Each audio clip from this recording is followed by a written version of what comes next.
Hello. It's been a while since I made a video talking about the state of my anxiety and depression. And something came to me today that my mental struggles is a lot like a leaky boat. And I plug one hole and another hole comes up. And I think we all have different compartments in our lives. I can think of four, and one is my faith, church, which I try to let the faith influence all the other compartments of my life as well. The second is schooling slash career. The third is my romantic life, and fourth is my social life, which the number three and number four kind of commingle. And the depression is a cognitive disorder. It's a mood disorder, and the anxiety is an anxiety disorder. But it's mainly about thoughts, and thoughts that you're not good enough, thoughts that you're basically going to be a failure who will live alone for his entire life, and those thoughts can be very overpowering. And I am going back to school to become a therapist. And in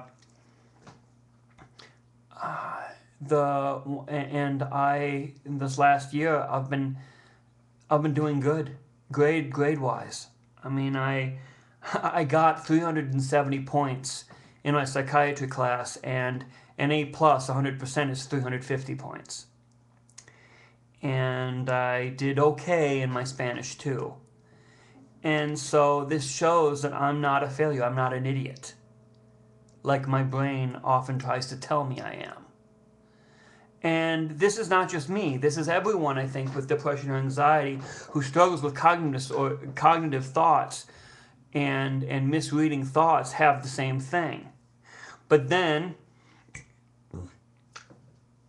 another hole pops up, and then you say, yeah, I mean, he can't call you an idiot. The depression, anxiety can't call you dumb, can't call you an idiot. He can try to say, well, the tests were easy, but other people didn't do that good, so and so it basically leaves that alone. But then it says, well, you're still alone. You're 33 years old and you've only had like one half serious girlfriend. You're going to die alone. You're never going to feel the comfort of a member of the opposite sex. And negative thoughts are catastrophic, and basically say it's permanent, and it's, I don't want to say outrageous, but it's like it always was, it is, and it will always be. There's basically it's static. It's you have no control over your lot in life and that. So it basically says you've never had a girlfriend, you never will have a girlfriend. And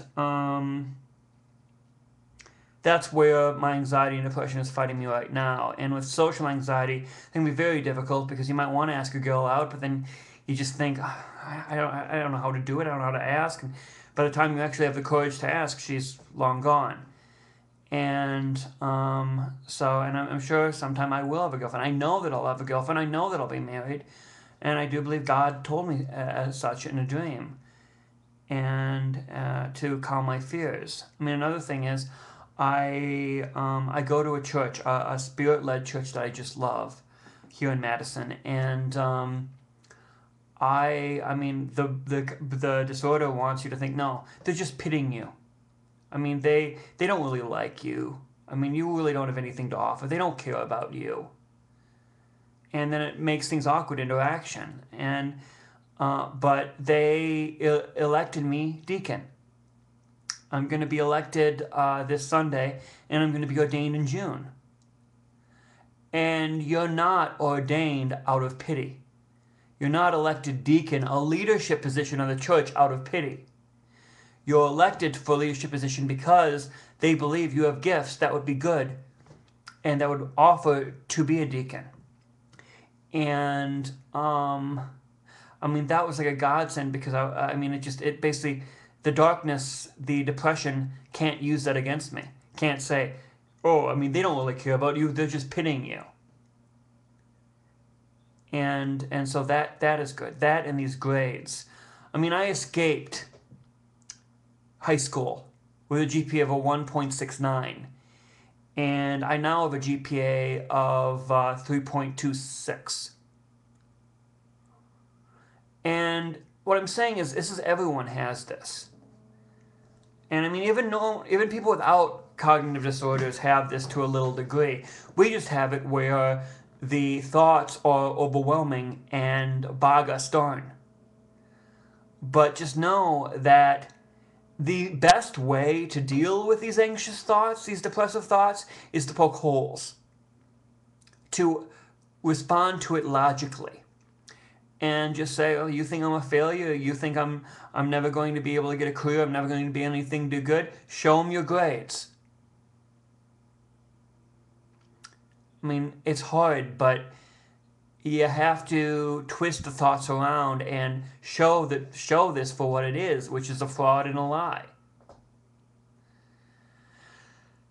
And so anyway, I just wanted to share that with you.